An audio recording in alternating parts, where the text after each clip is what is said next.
welcome to this edition of Consciousness Raising Online. I'm going to jump right into this. I'm not going to be real long. In fact, I'll probably be maybe, I don't know, we'll see, 15 minutes or so. But thank you for joining me. Because I want to talk for a minute about what has actually been an attempted lynching. Call it the 2020 lynching at the ballot box. You see, some of us have gotten to partying and thinking that the battle is over, but it's not over. We still got work to do. It's too early to rest. One of the things that happened at this last election was it was made very clear two things to me.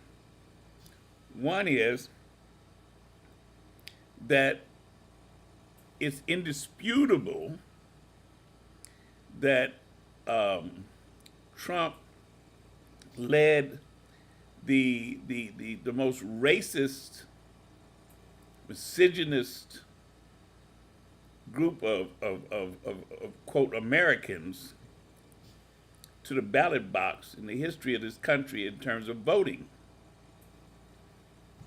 And second, that it's indisputable that there are millions of people still who would allow for black people to be made the sacrificial lambs for this country and this society, and they call it a democracy.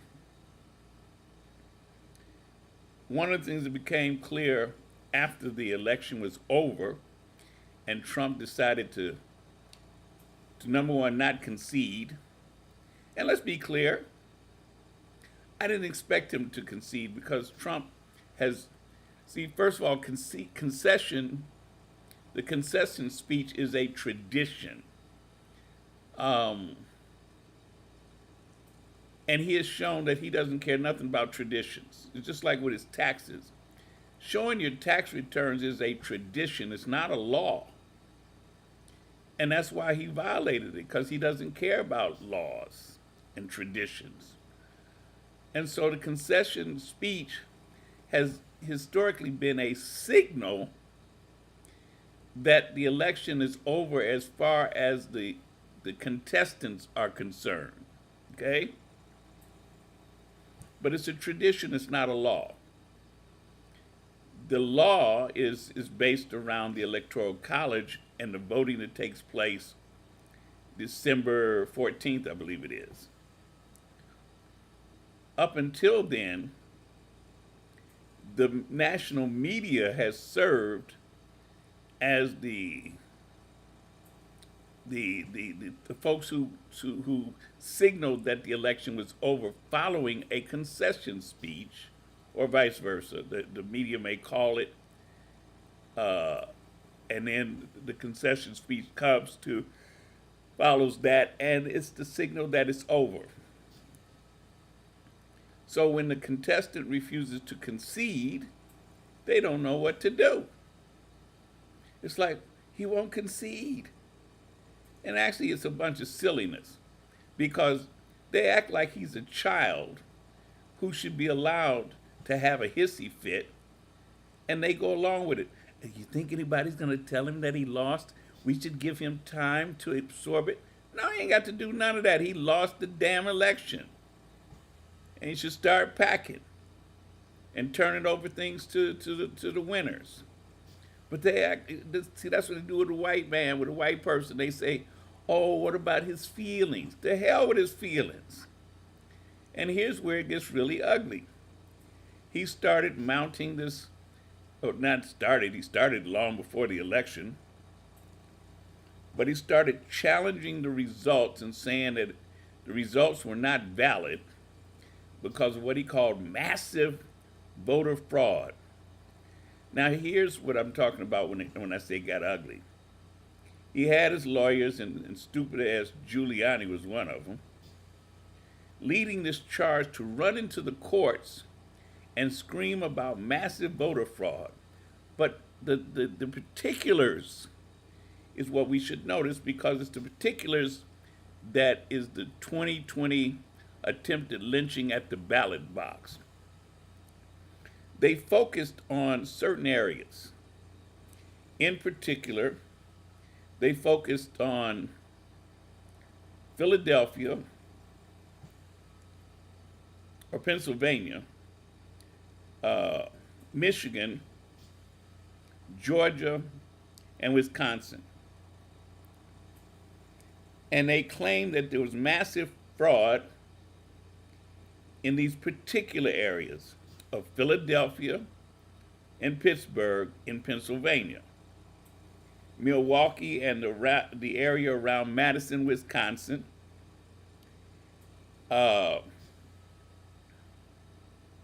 Detroit and Wayne County in Michigan, and Atlanta in Georgia. Now, let me pull up some maps here so y'all can see what we're talking about. Because I think even if you didn't pay any attention, you'd be able to see it very clearly. Okay? All right. Here's Michigan. Oh no, it's Lake Michigan. Look at Milwaukee and Kenosha and Racine. Milwaukee is like 40% black. Here's Philadelphia. Okay? Philadelphia, the city is like 42, almost 43% black. Okay? Pittsburgh. Ooh, excuse me. Pittsburgh is something like 38, 39% black. Okay? Now, when we get to Georgia, and I used to live in Atlanta, so I understand this. If you look right here in the center where it says Fulton County is where you'll find Atlanta. But Atlanta is actually is part of several counties, because there's Fulton and then there's DeKalb County. And so part of Atlanta is in DeKalb County. But that whole little area there, Fulton, DeKalb, that's like over 50% black. Okay?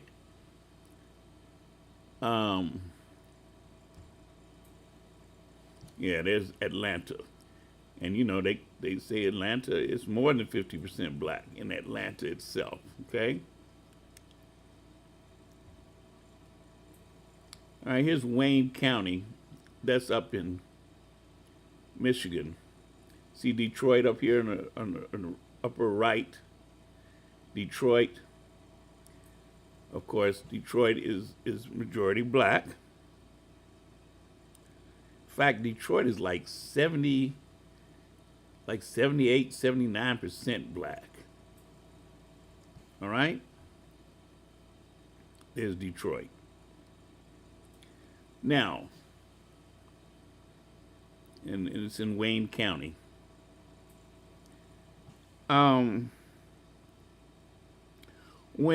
When Trump decided to attack these places, these particular areas, they call them dog whistles. I just call it racist language. What he was saying, because here's what happened. Black people, black voters went out in droves and they voted in person on voting day, but in huge numbers they voted early voting and they voted absentee or mail-in voting. Huge numbers, huge. Now, because the the mail-in votes and the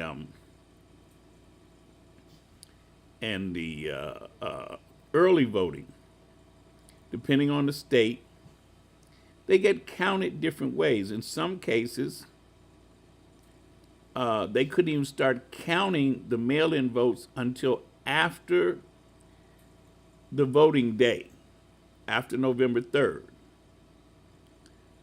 And some of this was because Trump's people and the Republican Party in some areas went and passed laws before the election to specifically cause that you can't start counting mail-in votes until after the election is over and this kind of stuff, which meant that by design, the votes that got counted on the day of voting would be those that were cast that day, and all the rest would come later.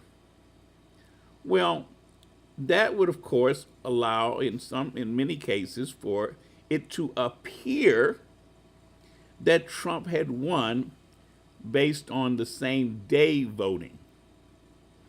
And that's exactly what occurred. It appeared that he had won, or he was leading.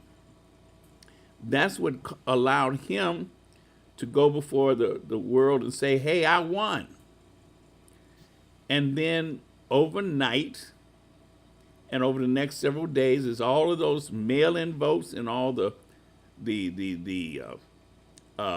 early voting votes started getting counted, man, that led to some serious changes in what had appeared.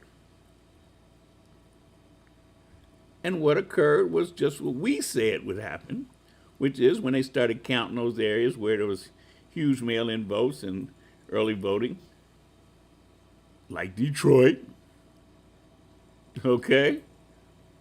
That was black people, okay? And where that started happening, Trump lost his mind because literally it appeared to some extent that the voting changed overnight. And he started screaming then that they stole the election. They stole the election. And as he screamed that, let me move this forward. As he screamed it, he started pointing at these particular areas. And that's how this stuff got started in the first place, that, oh, they stole the election. They stole the election. And his people, of course, they were buying into that craziness. And here's what really pissed me off. The so-called mainstream media, they soft pedaled the fact that there was bullcrap. They kept saying things like, well, the voting does appear that Biden is ahead and we'll have to wait until it's certified, et cetera, et cetera. And they kept letting Trump and his people get on national TV spouting garbage. And instead of saying, shut up, stop lying, and get off my TV, they let them do it. And why it's so dangerous is that it fed into all the crazy Trump supporters. Now let me be clear about something, because Trump likes to say this, and they like to point it out, that Trump got 74 million votes, and it was more than any losing candidate has ever gotten. But here's what I want to point out. Let's say that the Republican candidate, which was Trump, got 74 million votes. My position is that all 74 million are not Trump supporters. My position is maybe a third of them are true Trump supporters. They would support Trump no matter what. So let's give them a third. The other 2/3 are what I call Republicans. They won't necessarily follow Trump forever and wherever he goes. And I wouldn't be surprised at all if after January 20th, if he calls himself leading his followers somewhere, that he'll only take with him that third. Okay? That third is the group that is full of the racists and the white nationalists and the crazies. The ones that don't have a problem with looking at this map and saying, instead of saying Atlanta, they see black people. Okay? Those are the ones that look up here at Wayne County and they don't see Wayne County in Detroit, they see black people.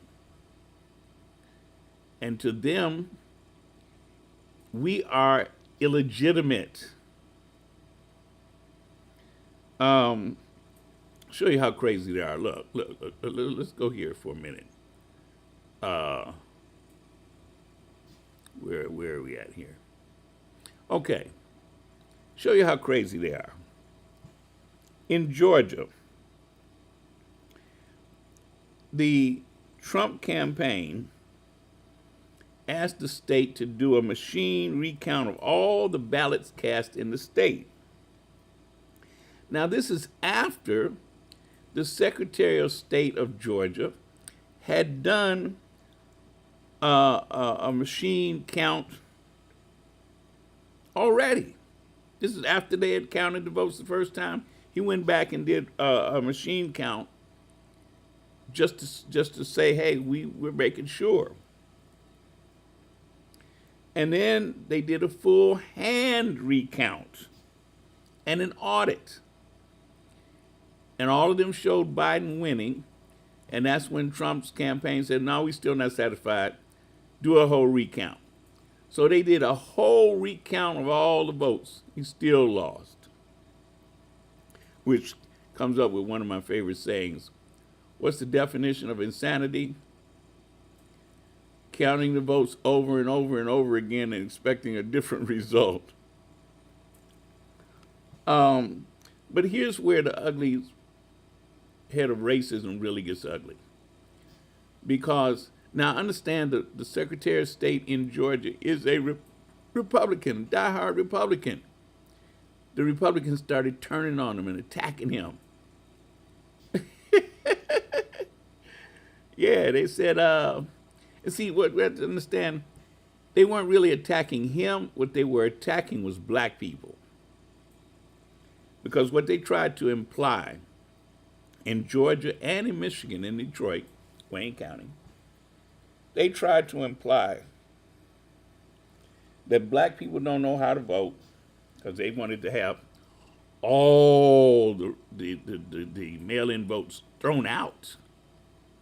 Can you imagine that? In Michigan, that's what they want to do. Have all of the write-in, the mail-in votes thrown out. So they were trying to imply that black people don't know how to vote and that black public officials don't know how to count or can't be trusted to do so. Okay? So that's what the 2020 election,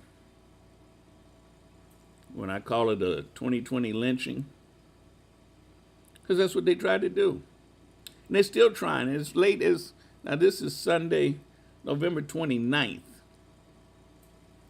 And Trump's people are still trying to get in the courts to challenge. They've been thrown out of every single case they've tried to mount in every single state. They paid $3 million to have a recount a portion of Wisconsin, and Biden got 132 more votes. So they paid $3 million to get him some more votes. The Michigan, I think it was, Michigan Supreme Court, or Pennsylvania Supreme Court, I believe it was, yesterday, just threw out another case. So Trump's idea is that he figures this way: if he gets thrown out of all the courts, then he can get to the U.S. Supreme Court, and he thinks he's going to get some action there. I personally don't think he can get to the Supreme Court, because here's what the Supreme Court is. The Supreme Court is a constitutional court. It has nothing to do with guilt or innocence. You go to Supreme Court, U.S. Supreme Court, in matters of constitutional situations. Okay? So they're going to be trying to find a way to make this a constitutional issue. And since they have not been able to show up in anybody's court with any evidence of massive voter fraud, then I don't see them being able even to get into his court, his U.S. Supreme Court, that he is, calls himself having stacked. So we will, the whole thing comes down to this. We just have to weather through this next, 45, 50 days or whatever it is, to get to January 20th. Whether he concedes or not, it don't matter, because come noon on January 20th, he's out. Now, if he don't go peacefully, then they'll go in and throw him out. But he's gonna go out. He won't go quietly. And, they're debating whether he's gonna show up at the inauguration. Hey, as far as I'm concerned, he ain't gotta show up. Don't even show yourself there. Just get out. Get out and take your stuff with you so people can clean up after you, because you're a mess. Okay? So, in essence, what I wanted to do was document here a little bit of black people saved the democracy because Trump and his cronies tried to jack the election and jack the U.S. government. Some people call it attempted coup. I don't care what you call it. They tried to jack it, to snatch it illegally. And black people saved it. So the U.S. owes us again, and we want to get paid. We have every right. So when you all see various protests that will probably jump up after the inauguration, it's because this country owes us. We saved it from itself. And understand, that's no joke, because 55% of white women who voted for Trump. Over half of the white women who voted for Trump. How did that happen? Unless they were doing what they saw as their best interest, which was to keep us at bay. All right? All right, I'm gone. As always, I say, no justice, no peace, no love. KNOW.